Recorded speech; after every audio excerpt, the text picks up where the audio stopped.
ये जो युद्ध है ये सिर्फ एक युद्ध नहीं है, दुनिया की सबसे बड़ी धोखाधड़ी है। पहले यही दोनों देश इजराइल और ईरान एक दूसरे को चाय पे बुलाया करते थे, लेकिन अभी मिसाइलों से बुला रहे हैं। आप लोग भी सोच रहे होंगे कि क्या ऐसा भी हो सकता है कि ये दोनों देश कभी दोस्त भी हुआ करते होंगे। तो सिर्फ दोस्त की ही बात छोड़ दीजिए, ये लोग छुप के प्रेम भी करते थे, दोनों देश इजराइल और ईरान, वो भी अमेरिका की छत्र छाया में। बट फिर ईरान में इस्लामिक क्रांतिकारी आते हैं, इस्लामिक क्रांति आती है जो कि फिर इनके रिश्ते को पूरी तरीके से बर्बाद कर देती है। 1970 के दशक में ईरान और इजराइल एक दूसरे के बेस्ट फ्रेंड हुआ करते थे।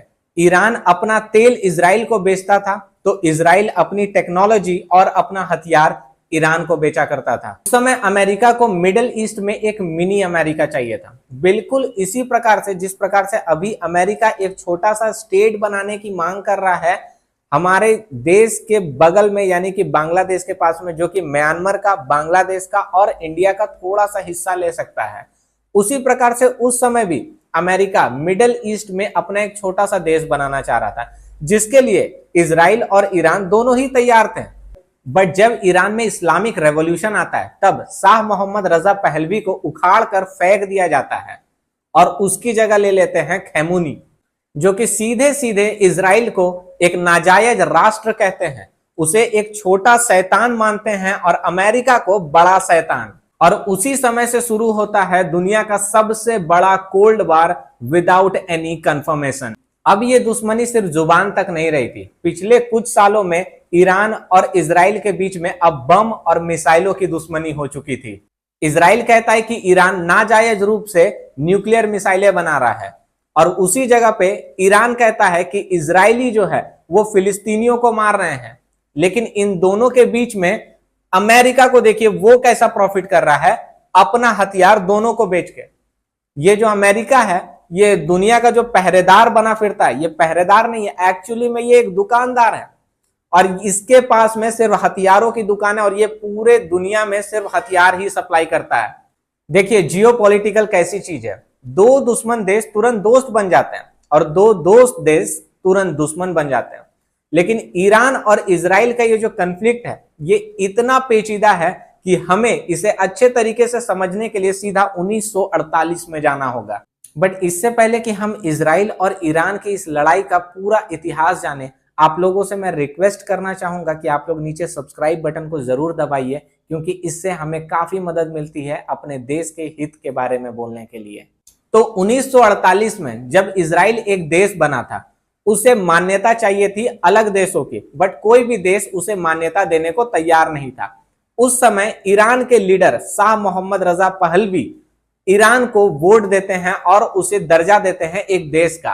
इजराइल भी इससे काफी खुश होता है और दोनों देशों के बीच में एक मेमोरेंडम ऑफ अंडरस्टैंडिंग साइन होता है, जिसके तहत ईरान तेल देगा और इजराइल अपना टेक्नोलॉजी देगा। लेकिन ये एमओयू ऐसे ही साइन नहीं हो गई थी, इसके पीछे दिमाग चल रहा था अमेरिका का।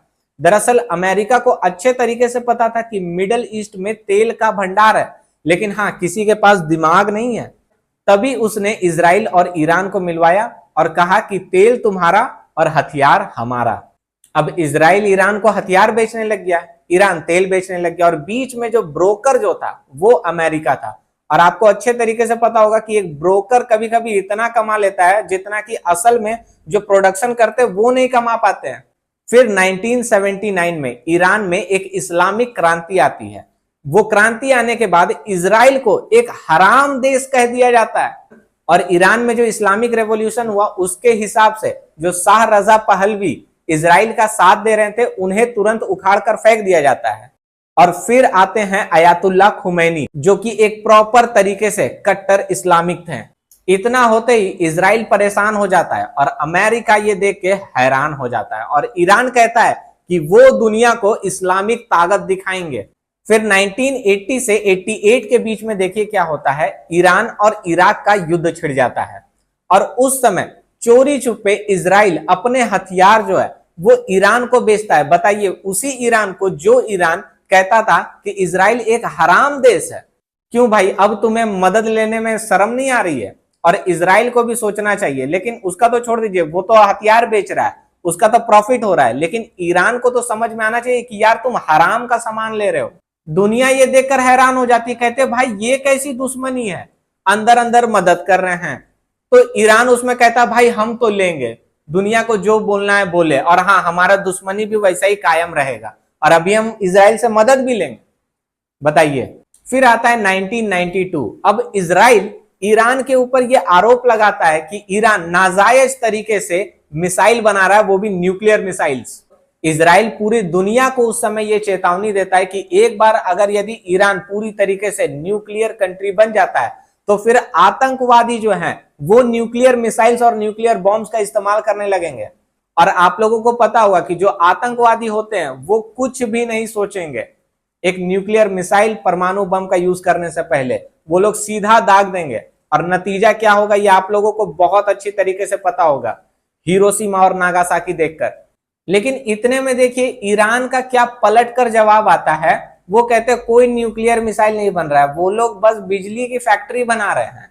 बताइए ये किस प्रकार का फैक्ट्री बना रहे हैं कि लीड के ऊपर लीड चढ़ा रहे हैं, 3 परतों वाली लीड चढ़ा रहे हैं, और जब पत्रकार अंदर आना चाह रहे हैं उस जगह पे तो किसी को आने नहीं दिया जा रहा है। ये मैटर ऐसा ही चलता रहता है। और फिर आता है 2006, हिजबुल्ला और इजराइल का पहला प्रॉक्सी वॉर। ये हिजबुल्ला एक आतंकवादी संगठन था जो कि लेबनान में पैदा होता है, और अगर पैदा होता है तो इसे पैदा करने वाला कौन था, इसका बाप, तो इसका बाप था ईरान। इस प्रॉक्सी वॉर में क्या होता है कि इजराइल हमला करता है और उधर से हिजबुल्ला वाले मिसाइल दागते हैं, और पूरी दुनिया पॉपकॉर्न खा रही है। बताइए असल लड़ाई जो थी वो थी इजराइल की और ईरानियों की, लेकिन अब यहां पे मर कौन रहे थे, तो लेबनानी। ये किस प्रकार का प्रॉक्सी वार है आप सोच कर देखिए कि लड़ाई भी नहीं हो रही है दो दुश्मन देशों के बीच में, लेकिन लाशें भी बिछ जा रही है। ये वॉर ऐसा ही चलता रहता था। 4 साल बीत गया और 2010 में इजराइल ने किया पहला साइबर अटैक। ये एक वायरस था, इसका नाम था स्टक्सनेट, और ये अमेरिका की मदद से बनाया गया था। 2010 में जब टेक्नोलॉजी आज के मुताबिक काफी कम थी, उस समय इस वायरस को बनाकर इजराइल ने सीधा हमला किया था ईरान के न्यूक्लियर रिएक्टर में। ईरान भी हैरान हो गया कि भाई ये बिना मिसाइल का कैसा हमला हो गया है। तो इजराइल इतने में कहता है कि भाई हम तो अब कंप्यूटर में भी मिसाइल फिट करने लगे हैं। ऐसे ही छोटे मोटे हमले चलते रहते हैं छुप छुपा के। लेकिन 2020 से 2024 के बीच में अब कत्ल खुले आम होने लगा था। साइंटिस्ट की हत्या होने लगी थी, मिसाइल अटैक होने लगे थे, और उसके बदले में रिटेलिएशन। नवंबर 2020 में ईरान के एक न्यूक्लियर साइंटिस्ट मोहसेन फखरीजादे को इजराइल ने मार डाला, वो भी एआई गन की मदद से। और इसके बदले में ईरान ने क्या किया कि इराक में जो अमेरिकी मिलिट्री बेस था वहां पर मिसाइलें दाग दी। बताइए अब तो लड़ाई सरहद के बाहर निकलकर सीधा सीमा पर टारगेटेड किलिंग्स पर आ गई थी। ये जो वॉर था ये ऐसा ही चलता रहता है, बट फिर 2024 से 2025 के बीच में, जैसा अभी भी आप लोग देख सकते हैं, अब और कोई कोल्ड वॉर नहीं चल रहा है, अब हॉट एयर स्ट्राइक चल रही है। जनवरी 2024 में अमेरिका एक एयर स्ट्राइक करता है, और इस एयर स्ट्राइक करने के बाद ईरान ये कसम ले लेता है कि वो अमेरिका से बदला लेगा।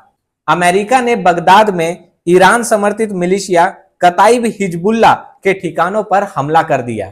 मरने वालों में कई सारे ईरानी कमांडर भी थे, और ईरान का यह कहना था कि अमेरिका ने ये जो हमला किया है वो इजराइल के कहने पे किया है। मतलब देखिए अमेरिका हमला करता है और दोष किसको दिया जाता है, इजराइल को। यार ये तो यही बात हो गई ना कि भाई पड़ोस की कोई भी अगर यदि लड़की या औरत अगर किसी के साथ भाग जाए तो भाई मोहल्ले के लड़के को पीटने लग जाओ। फिर 1 अप्रैल 2024 को इजराइल का एक सुपर स्ट्राइक होता है और दमश्क में ईरानी दूतावास को तबाह कर दिया जाता है। ये हमला जो हुआ था ये इजरायली एयरफोर्स ने किया था, वो भी सीरिया के दमिश्क में, और उड़ा दिया गया ईरानी कॉन्सुलेट बिल्डिंग को। इसमें टोटल 7 IRGC ऑफिसर मारे जाते हैं। इसका मतलब हुआ ईरानी रेवोल्यूशनरी गार्ड, जिसमें से 2 टॉप जनरल भी थे। ईरान ने इसे इजराइल के तरफ से सीधी युद्ध का घोषणा कहा, और इस एयर स्ट्राइक का जवाब ईरान ने दिया 13 अप्रैल 2024 को। ऑपरेशन का नाम था ट्रू प्रॉमिस, और यह पहली बार था जब ईरान ने सीधा हमला किया था इजराइल के ऊपर। इसमें 170 ड्रोन से हमला किया गया था, 110 मिसाइलों से हमला किया गया था, और 30 क्रूज मिसाइल से हमला किया गया था। बट इतना हमला करने के बावजूद भी ईरान ही उल्टा रोने लग गया, और इसका रीजन था कि इजराइल ने 99% अटैक को रोक लिया था। अब इतना बड़ा हमला हुआ था तो अब इजराइल भी चुप नहीं बैठेगा, उसने फिर से रिटेलिएट किया और 19 अप्रैल 2024 को जवाबी कार्यवाही की, जो कि था प्रिसीजन स्ट्राइक, वो भी इस्फान में। इजराइल ने ईरान के इस्फान में एक मिलिट्री बेस और एक न्यूक्लियर साइट पर हमला कर दिया था। यह मिसाइल अटैक इसी के लिए इतना सक्सेसफुल रहा क्योंकि वो ईरान के रडार में आए ही नहीं, और इसके पीछे का जो सबसे बड़ा कारण था वो ये था कि मिसाइल लो लेवल फ्लाइंग में जा रही थी, मतलब बिल्कुल आप समझ लीजिए ना कि जमीन से सटके। और जब इतना नीचे से जब मिसाइलें गई ना, तो वो ईरान के पूरे डिफेंस सिस्टम को चीरते हुए, एकदम हौंकते हुए अपने टारगेट को तबाह कर दिया। लेकिन इसके बदले में ईरान ने पता है क्या कहा, उसने इजराइल के सारे हमलों को रोक लिया है। लेकिन उसी समय ईरान पकड़ा जाता है। क्यों? क्योंकि उसके पीछे से ना धुआं उठने लगता है। तो भाई दुनिया पूछती है वो पीछे से जो धुआं उठ रहा है वो क्या चीज का है, तो वो लोग छुपाने की कोशिश करते हैं बट छुपा पाते नहीं है। और इतना सब कुछ होता ही अब फाइनली 2025 में भी मई जून से जो है ये वॉर स्टार्ट हो गई है, जो कि अभी फिलहाल हम लोग देख रहे हैं। और अभी मई में ये जो युद्ध हो रहा है ये पहले की तरह नहीं हो रहा, ये युद्ध अब काफी भयानक रूप ले चुका है। यह अब इतना भयानक मोड़ ले चुका है कि ऐसा युद्ध पहले कभी इजराइल और ईरान ने नहीं देखा था। आप लोग मुझे ये बताइए कि आप लोग किसके सपोर्ट में? भाई देखिए, मेरा ईरान के साथ में कोई दुश्मनी नहीं है, भारत का ईरान के साथ में कोई दुश्मनी नहीं है, लेकिन मेरा जो दुश्मन है उसका दुश्मन मेरा दोस्त है। और यहां पे पाकिस्तान क्या कह रहा है कि वो इजराइल पर परमाणु बम गिराएगा। तब आप लोग सोच लीजिए कि आप लोगों को किसका साथ देना है, जरूर बताइएगा कमेंट पे।